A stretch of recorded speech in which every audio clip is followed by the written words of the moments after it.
Now this is my own mix which I created. I call this Golden Healer's Salt Mix.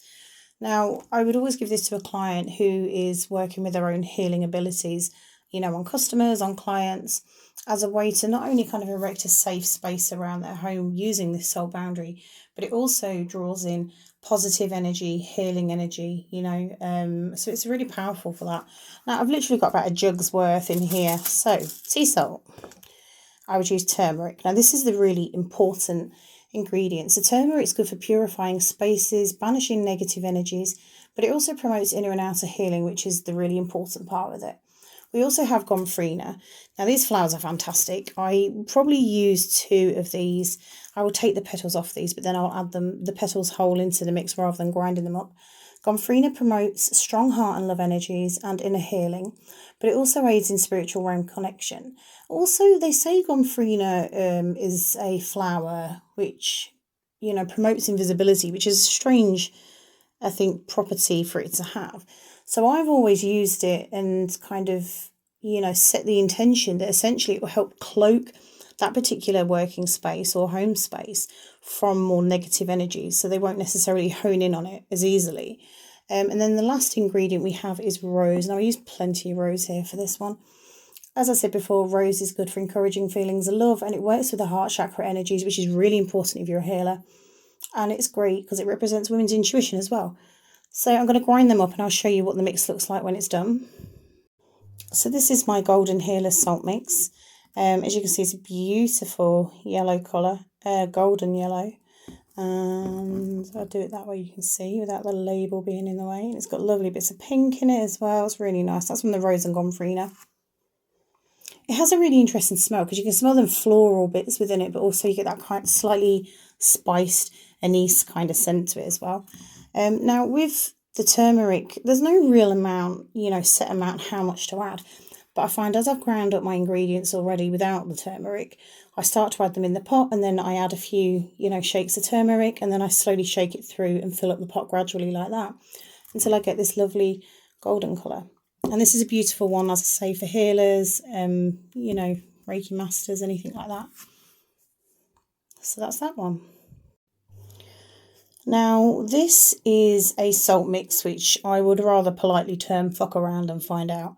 Now, I would only, resort to this particular mix if there is, incredibly volatile paranormal activity within a client's home, usually darker energies and entities as well. So you're talking possibly lower, negative elemental entities, possibly demons, maybe even shadow figures, which are a whole different thing unto themselves. And what else would I use them for? Maybe trickster spirits, things like that. Now, this is my black Himalayan salt mix. So, got this beautiful black Himalayan salt, which is really strong with a kind of sulphur, eggy smell. I also use rosemary as well. Now, I just add this in as I go. I add as much as I intuitively feel like I need for that particular client.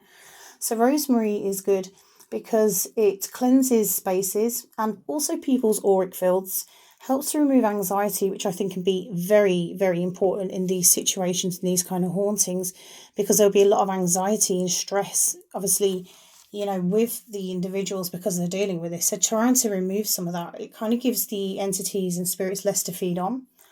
It also can help protect against evil spirits and dark magic as well. So if you're dealing with possibly jinxes, hexes, curses, anything like that, which has been thrown your way by somebody who does dabble in the dark arts, this is a very powerful herb.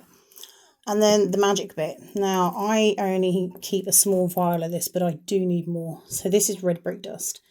Now, red brick dust is a very interesting ingredient because it was used in the Middle Ages in Britain, and the Middle Ages, medieval times, I think, actually in Britain, as a protective, ingredient, a protective element for creating safe spaces. But it's also widely used in the hoodoo religion as well. They will usually mix this in with ammonia and some other herbs into a water mix, and then they will wash down windows and doorways with this particular mixture as a way to repel negative energies. So it's really powerful stuff, and you don't need too much of this. So red brick dust, let's have a look. Red brick dust, it erects barriers against negative energies. It also fends off evil spirits whilst drawing in positive and beneficial influences. So that's why I really like this stuff, but it's not often I use it. So that's why I always have, a small amount kept aside for emergencies only. So I'm going to grind this up and I'll show you what it looks like. So this is my black Himalayan salt mix. Now, it's, it's pretty imposing looking, but I actually grind this one up a little more than I would my other salt mixes. And it doesn't smell the nicest, I'll be honest. It has that really strong eggy sulphuric smell, but also really overpowering rosemary. So this is a really, really powerful one.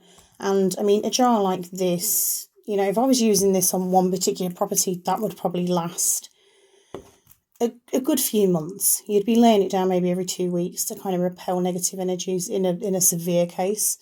So yeah,